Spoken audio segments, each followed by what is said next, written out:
अस्सलाम वालेकुम, this is Mohammad Usman और आज का जो हमारा टॉपिक है वो है रिएक्शंस ऑफ अल्कीन्स। अगर इससे प्रीवियस टॉपिक की बात करें तो वहाँ पे हमने रिएक्टिविटी ऑफ अल्कीन्स पे बात की थी और हमने देखा था कि अल्कीन्स एडिशन रिएक्शन करना पसंद करती हैं। तो एडिशन रिएक्शन क्या होते हैं पहले हम ये समझ लेते हैं, ठीक है। सपोज करें कि ये एक्स डबल बॉन्ड वाई कोई रिएक्टेंट है, ठीक है, जिसमें डबल बॉन्ड है। इस डबल बॉन्ड पे हमने एडिशन करवानी है क्योंकि अल्कीन्स में डबल बॉन्ड होता है ना, तो मैंने डबल बॉन्ड ले लिया, ठीक है। इस पे हमने एडिशन करवानी है किसकी,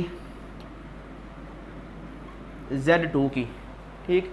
यानी कि Z2 को आप इस तरह से भी लिख सकते हो, Z सिंगल बॉन्ड Z। ये जनरल बात हो रही है, ठीक है। जब भी बच्चों डबल बॉन्ड पे एडिशन होती है ना, जब भी डबल बॉन्ड पे एडिशन होती है तो डबल बॉन्ड कन्वर्ट हो जाता है सिंगल बॉन्ड में, ठीक। ये सिंगल बॉन्ड में कन्वर्ट हुआ, फिर अब इसकी एक वैलेंसी क्या हो गई है, खाली हो गई। यहाँ पे इसकी दो बॉन्ड बने हुए थे, इट्स मीन कि इसकी वैलेंसी कितनी थी, 2 थी। तो ये 2 वैलेंसी में क्या होगी, स्टेबल होगी। तो यहाँ से एक Z इस X के साथ जुड़ जाएगा और एक Y के साथ ये दूसरा Z जुड़ जाएगा, तो दोनों की वैलेंसी दोबारा से क्या हो जाएगी, पूरी हो जाएगी, ठीक है। तो ये क्या हुआ है, एडिशन हुई है। एडिशन क्या हुआ है, ऐड क्या हुआ है बच्चों, ये Z एटम ऐड हो रहा है, इसीलिए जो प्रोडक्ट होता है उसको हम बोलते हैं एडिशन प्रोडक्ट। यहाँ पे क्या था, X डबल बॉन्ड Y था, इस पे Z एटम आके ऐड हो गए हैं, ठीक है। तो इसीलिए ऐड होने की वजह से हम क्या कहते हैं, एडिशन हुई है। तो अब हमने जो एग्जांपल देखनी है अल्कीन्स के एडिशन रिएक्शन की, तो सबसे फर्स्ट एग्जांपल है एडिशन ऑफ हाइड्रोजन, ठीक है, टू अल्कीन्स। किसकी एडिशन करवानी है, हाइड्रोजन की। हाइड्रोजन क्या होता है, H2। और किस पे करवानी है, ज़ाहिर सी बात है रिएक्शन हम किसके कर रहे हैं, अल्कीन्स के। तो कोई भी अल्कीन्स आप यहाँ पे यूज़ कर सकते हो, ज़रूरी नहीं है जो बुक पे दी हुई है वही करनी है, ठीक। मोस्टली जो क्वेश्चन पेपर में आता है वो ऐसे ही आता है कि एडिशन ऑफ अल्कीन्स करवाओ, एडिशन ऑफ हाइड्रोजन करवाओ अल्कीन्स पे। तो आप कोई भी अल्कीन्स यूज़ कर सकते हो, जो बुक पे दी हुई हैं वो करना ज़रूरी नहीं है। लेकिन अगर वो कहे कि आप क्या करो, 2 पेंटीन के ऊपर एडिशन करवाओ हाइड्रोजन की, तो फिर आपको 2 पेंटीन पे ही हाइड्रोजन ऐड करनी पड़ेगी, ठीक है ना। लेकिन ऐसा होता नहीं है आपके लेवल पे, वो डायरेक्ट क्वेश्चन दे देते हैं कि एडिशन ऑफ हाइड्रोजन करवाओ अल्कीन पे। तो मैंने इथीन ले ली है, 2 कार्बन वाली को हम क्या कहते हैं, इथीन कहते हैं। जब इस पे हाइड्रोजन ऐड करेंगे तो क्या होगा बच्चों, का होना क्या है, अल्कीन्स ने किस में कन्वर्ट होना है, सिंगल बॉन्ड में, क्योंकि ये डबल बॉन्ड था ना यहाँ पे, ये CH2 ये CH2, ठीक है। डबल बॉन्ड ने किस में कन्वर्ट होना था, सिंगल बॉन्ड में। अब ऐड क्या हो रहा है, हाइड्रोजन एटम। तो इस हाइड्रोजन को मैं इस तरह से लिख सकता हूँ H बॉन्ड H। जब डबल बॉन्ड यहाँ से ख़त्म हुआ, ठीक है ना, जब डबल बॉन्ड यहाँ से ख़त्म होगा, एक वैलेंसी इसकी खाली हो जाएगी, एक वैलेंसी इसकी खाली हो जाएगी। तो एक हाइड्रोजन ये कार्बन ले लेगी, एक हाइड्रोजन जो होगा वो ये कार्बन ले लेगी। तो दोनों के साथ एक एक हाइड्रोजन आप जोड़ दो तो आपके पास क्या आ जाएगा, एडिशन प्रोडक्ट आ जाएगा। और ये क्या थी, अल्कीन्स। और अल्कीन्स में हमने क्या ऐड किया है, हाइड्रोजन। तो जब अल्कीन्स में हाइड्रोजन ऐड किया है तो हम किस चीज़ में गए हैं, ये क्या है, अल्केन है। तो ये आप याद रखने के लिए कर सकते हो कि अल्कीन्स की जब भी हाइड्रोजिनेशन या हाइड्रोजन उस अल्कीन पे ऐड करते हैं तो हमें क्या प्रोडक्ट मिलता है, हमें हमेशा अल्केन मिलता है। अब ये रिएक्शन ऐसे ही नहीं हो जाता, ठीक है। इसको करवाने के लिए हमें कैटलिस्ट चाहिए होती है, और कैटलिस्ट कौन सी यूज़ करनी है, हमने निकल यूज़ करनी है। तो ये रिएक्शन आपने अल्केन्स की प्रिपरेशन में पढ़ा हुआ है। अल्केन्स की प्रिपरेशन का फर्स्ट मेथड जहाँ पे हमने हाइड्रोजिनेशन करवाई थी अनसैचुरेटेड हाइड्रोकार्बन्स की। तो ये अनसैचुरेटेड हाइड्रोकार्बन्स है और एडिशन ऑफ हाइड्रोजन ही क्या आता है, हाइड्रोजिनेशन होती है, ठीक। तो ये वो वाला रिएक्शन भी आप लिख सकते हो, ठीक है ना। अल्केन्स की प्रिपरेशन वाला रिएक्शन भी आप लिख सकते हो। तो वहाँ पे हमने कैटलिस्ट कौन सी यूज़ की थी, निकल। और निकल के साथ हमें टेम्परेचर भी यूज़ करना पड़ता है, ठीक है। वो कितना था, 200 से लेके 300 डिग्री सेल्सियस टेम्परेचर देंगे तो अल्कीन्स कन्वर्ट किस में हो जाएगी, अल्केन्स में, ठीक है। और वहाँ पे हमने 2 कैटलिस्ट और भी देखे थे कि अगर आपने इतनी ज़्यादा हीट यूज़ नहीं करनी तो कैटलिस्ट चेंज कर लो। वो कैटलिस्ट कौन सी हैं, 2 हमारे पास, पलाडियम हो सकता है यूज़ इस काम के लिए और प्लाटिनम यूज़ हो सकती है, लेकिन हम ये यूज़ नहीं करते। क्यों यूज़ नहीं करते, क्योंकि ये बहुत ज़्यादा एक्सपेंसिव है। ज़्यादा एक्सपेंसिव होने की वजह से हम इनको यूज़ नहीं करते, इसीलिए हम निकल को यूज़ करते हैं। ये तो रिएक्शन था जो हमने पहले पढ़ा हुआ था, लेकिन आपकी बुक में एक कैटलिस्ट यूज़ करनी है हमने जिसका नाम है रेनी निकल। ठीक, जब हम इंडस्ट्रियल स्केल पे प्रिपेयर करते हैं अल्केन्स की हाइड्रोजनेशन करते हैं और उससे अल्केन्स बनाते हैं तो हम रेनी निकल को यूज़ करते हैं। इस निकल को यूज़ करने का फ़ायदा क्या होता है कि इतना ज़्यादा टेम्परेचर नहीं हमें देना पड़ता, हमें क्या है टेम्परेचर और कम देना पड़ता है इससे। अभी हम देखते हैं कितना टेम्परेचर है और ये रेनी कैटलिस्ट क्या होती है, रेनी निकल क्या होती है। रेनी जो है वो एक साइंटिस्ट का नाम है और इसने ये निकल बनाई थी, ठीक है, जिसका जो निकल इसने बनाई थी उसका नाम क्या रख दिया गया, रेनी निकल। इसने ये निकल किस तरह से प्रिपेयर की थी इसको देखो ज़रा। सबसे पहले वो कहता है कि आप क्या करो, निकल को लो, ठीक, निकल मेटल आपने ले ली, ठीक, और उसमें कहता है कि आप ऐड कर दो एल्युमिनियम। निकल और एल्युमिनियम आप दोनों मेटल को करोगे, मिक्स कर दोगे, और जब ये मिक्स होकर एक होमोजेनियस मिक्सचर बना देंगी, उस मिक्सचर को हम क्या बोलते हैं, अलॉय बोलते हैं। ठीक है, यानी कि आपने निकल और एल्युमिनियम का अलॉय तैयार करना है। तो सपोज कि ये हमने अलॉय तैयार कर लिया है निकल और एल्युमिनियम का। ठीक है, हमने इन दोनों मेटल्स को मिक्स करके एक चेम्बर के अंदर या एक बीकर के अंदर डाला, तो वहाँ से हमें ये पीस मिला जो कि क्या है, निकल और एल्युमिनियम का अलॉय तैयार हो गया। निकल और एल्युमिनियम का अलॉय तैयार हो गया। अब आप सपोज कर लो कि ये जो ब्लैक डॉट्स हैं ये हमारे पास क्या है, एल्युमिनियम के एटम्स हैं। किसके एटम्स हैं ये, एल्युमिनियम्स के। ठीक, ये एल्युमिनियम्स के एटम हैं। अब हमने क्या करना है, जब हमने निकल और एल्युमिनियम का अलॉय तैयार कर लिया है, प्रिपेयर कर लिया है, इसके अंदर हमने ऐड कर देना है कास्टिक सोडा। और कास्टिक सोडा क्या होता है, NaOH, ठीक, सोडियम हाइड्रोक्साइड। अब सोडियम हाइड्रोक्साइड क्या करेगा, इस मेटल के अंदर, इस पीस के अंदर जितना भी एल्युमिनियम होगा, ठीक है, उसके साथ रिएक्शन कर लेगा और ये एल्युमिनियम को कन्वर्ट कर देगा सोडियम एल्युमिनियम ऑक्साइड के अंदर। ठीक है, सोडियम एल्युमिनियम ऑक्साइड बना देगा। कास्टिक सोडा इस पीस के साथ, इस मेटल की पीस के साथ, इस अलॉय के साथ रिएक्शन करेगा और उसके अंदर जितनी भी एल्युमिनियम होगी, ठीक है ना, इस मेटल के अंदर जितनी भी एल्युमिनियम थी उस सारे को बाहर निकाल लेगा और वो बना देगा सोडियम एल्युमिनियम ऑक्साइड। तो इससे क्या होगा, जहाँ जहाँ पे क्या थी, एल्युमिनियम के एटम थे बच्चों, वहाँ पे क्या होगा, एक सुराख बच जाएगा। ऐसे होगा ना, यहाँ पे क्या होगा, यहाँ पे एटम था, यहाँ पे सुराख बच गया। ठीक है ना, इस तरह से जो सरफेस होगी ना निकल की, ठीक, ये जो पीछे सारी है वो निकल है, ठीक है ना, जो ब्लैक डॉट्स थे वो सिर्फ एल्युमिनियम के एटम थे। एल्युमिनियम के एटम खत्म हो गए तो वहाँ पे क्या हो गई है, वैकेंसी आ गई है। या आप कह लो कि उस निकल के पीस के ऊपर ना क्या होगा, छोटे छोटे पोर्स बन जाएंगे। ठीक है ना, यानी कि उसकी सरफेस क्या हो जाएगी, पोरस सरफेस हो जाएगी, उस पर छोटे छोटे सुराख आ जाएंगे। उन सुराखों की वजह से क्या होगा, निकल की जो एक्टिविटी होगी एज अ कैटलिस्ट वो बहुत ज़्यादा बढ़ जाती है। ठीक, रेनी निकल इसी चीज़ को बोलते हैं। क्या होती है रेनी निकल, सबसे पहले हमने निकल और एल्युमिनियम का अलॉय तैयार किया, उस अलॉय को हमने रिएक्ट करवाया सोडियम हाइड्रोक्साइड के साथ। तो सोडियम हाइड्रोक्साइड क्या करेगा, इस अलॉय के अंदर, निकल और एल्युमिनियम के अलॉय के अंदर जितना भी एल्युमिनियम था उसको निकाल लेगा और उसके साथ रिएक्शन करके सोडियम एल्युमिनियम ऑक्साइड बना देगा। पीछे क्या बचा है, आपके पास निकल बची है।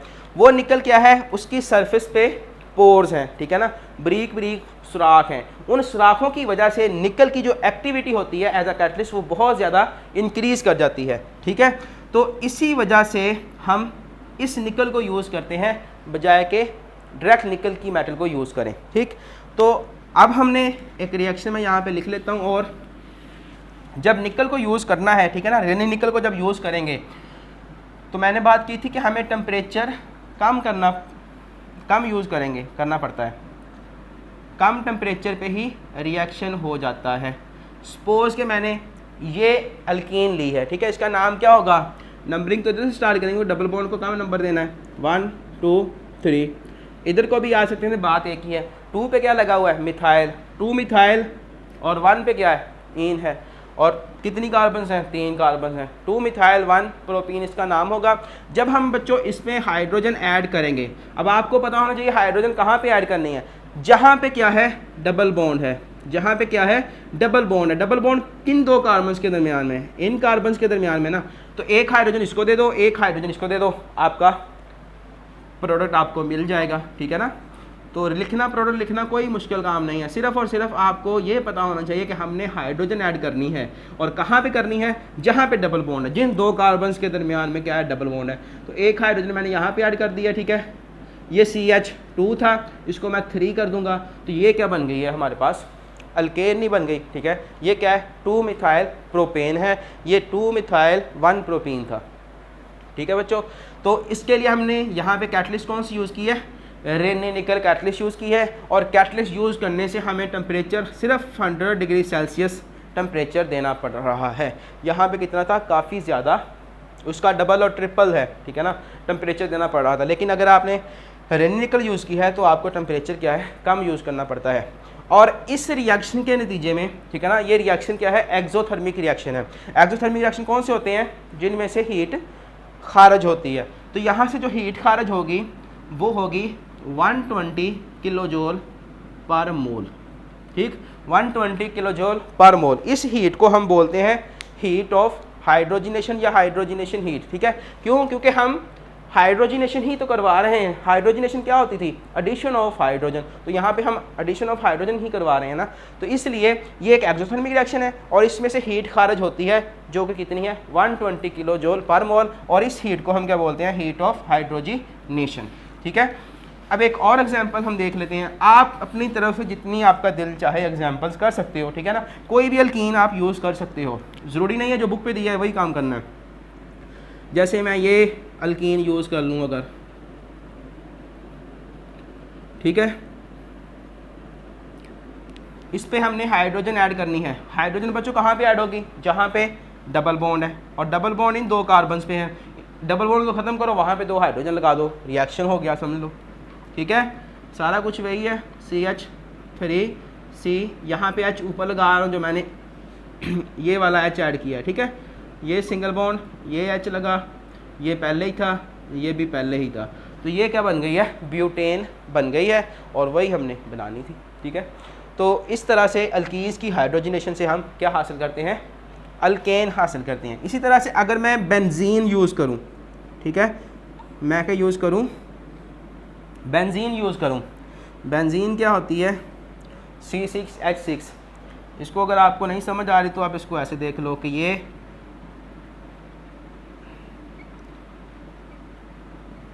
इस तरह से यहाँ पे डबल बॉन्ड, यहाँ पे डबल बॉन्ड, यहाँ पे डबल बॉन्ड, ठीक है। अब वैलेंसी पूरी कर दो हाइड्रोजन जोड़ के, तो इसके 3 बॉन्ड है, इसके साथ एक हाइड्रोजन, इसके साथ भी एक हाइड्रोजन, इसके साथ भी एक, सबके साथ एक एक हाइड्रोजन आएगा क्योंकि सबके साथ पहले 3 बॉन्ड बने हुए थे, ठीक है बच्चों। तो ये क्या है हमारे पास बेंजीन है। बेंजीन C कार्बन 6 है, हाइड्रोजन भी 6 है, इसलिए इसको C6H6 बोलते हैं। जब इसमें हम हाइड्रोजन ऐड करेंगे बच्चों, एक डबल बॉन्ड ख़त्म करना था तो एक हाइड्रोजन यूज़ कर रहे थे।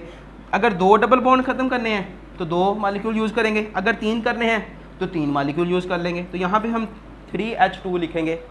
और फिर क्या होगा, जब हम यहाँ पे रेनी निकल को यूज़ करेंगे तो अब क्या होगा कि ये जो 3 के 3 डबल बॉन्ड है ये सारे के सारे कन्वर्ट हो जाएंगे सिंगल बॉन्ड में। तो आपके पास ये वाला स्ट्रक्चर आएगा जिसको हम कहते हैं साइक्लोहेक्सेन। जब आपने इस तरह से स्ट्रक्चर लिखना है तो आपको हाइड्रोजन लिखने की ज़रूरत नहीं होती, ठीक है ना, देखने वाला खुद ही समझ जाता है। लेकिन अगर आपने ऐसे नहीं लिखना तो इसको आप ऐसे लिख सकते हो, ठीक, जिस तरह से। अब यहाँ पे बच्चों कोई भी डबल बॉन्ड नहीं है, ठीक है ना, हर कार्बन के 2 बॉन्ड हैं, इसके भी 2 बॉन्ड हैं, इसके भी 2 बॉन्ड हैं, ठीक है ना। तो हर एक के साथ कितने हाइड्रोजन आएंगे, 2 हाइड्रोजन आते जाएंगे, ठीक है। तो ये हमारे पास क्या बन गई है, साइक्लोहेक्सेन, क्योंकि 6 कार्बन है ना वहाँ पे, ये क्या थी, बेंजीन थी, ठीक है। तो इस तरह से ये रिएक्शन होता है। अब हम इस रिएक्शन की इम्पोर्टेंस देखते हैं, ठीक है ना। यहाँ से क्वेश्चन जो आता है वो मोस्टली रेनी निकल का पूछ सकता है कि रेनी निकल क्या होती है, ठीक, किस तरह से प्रिपेयर की जाती है, और वो आपसे इसकी इम्पोर्टेंस के बारे में पूछ सकता है। तो इस रिएक्शन की जो इम्पोर्टेंस है वो इंडस्ट्री के लिहाज से भी देखते हैं और हम देखेंगे कि लैब के अंदर क्या इम्पोर्टेंस है। सबसे पहले हम देखते हैं इंडस्ट्री में इसकी क्या इंपॉर्टेंस है। बच्चों इंडस्ट्री के अंदर हम वेजिटेबल ऑयल्स को, ठीक है ना, कन्वर्ट कर सकते हैं किस में, वेजिटेबल ऑयल्स को हम कन्वर्ट कर लेते हैं वेजिटेबल घी के अंदर। अगर आपके पास वेजिटेबल ऑयल है और आप चाहते हो कि उसका मैंने घी बनाना है, तो हम क्या करते हैं, उसकी हाइड्रोजिनेशन करवा देते हैं। उसकी हम क्या करवा देते हैं, हाइड्रोजिनेशन, यानी कि हमने उसमें हाइड्रोजन ऐड कर देनी है बस। और हाइड्रोजन किस तरह से ऐड करनी है, बाय यूजिंग निकल एज अ कैटलिस्ट। तो वेजिटेबल ऑयल जो होगा वेजिटेबल घी में कन्वर्ट हो जाएगा। क्यों होगा, क्योंकि ये जो वेजिटेबल ऑयल होता है ये अनसैचुरेटेड फैटी एसिड होते हैं आपके, ठीक है, long chain fatty acid. Unsaturated fatty acid क्या होता है हमारे पास, आपका वेजिटेबल ऑयल होता है। और जो घी होता है ये क्या होता है, ये बच्चों सैचुरेटेड फैटी एसिड्स होते हैं, ठीक। तो अगर आपने कन्वर्ट करना है ऑयल्स को घी के अंदर, तो क्या करेंगे, उसके अंदर हाइड्रोजन ऐड कर देंगे, ऑयल आपका घी बन जाएगा, ठीक है। ये थी इंडस्ट्री में इंपॉर्टेंट, इसकी इंपॉर्टेंस, ये यूज़। अब हम देखते हैं लैब के अंदर क्या इसका यूज़ हो सकता है। तो बच्चों लैब में अगर हमने कोई कंपाउंड प्रिपेयर किया है, जैसे मैंने कोई कंपाउंड प्रिपेयर किया है, कोई अल्कीन प्रिपेयर की है, ठीक है, और मुझे नहीं पता कि इस अल्कीन के अंदर डबल बॉन्ड कितने हैं मुझे ये नहीं पता कि इस अल्कीन जो मैंने प्रिपेयर की है उसके अंदर डबल बॉन्ड कितने हैं, तो मैं क्या करूँगा, मैं उसके अंदर हाइड्रोजन ऐड करूँगा।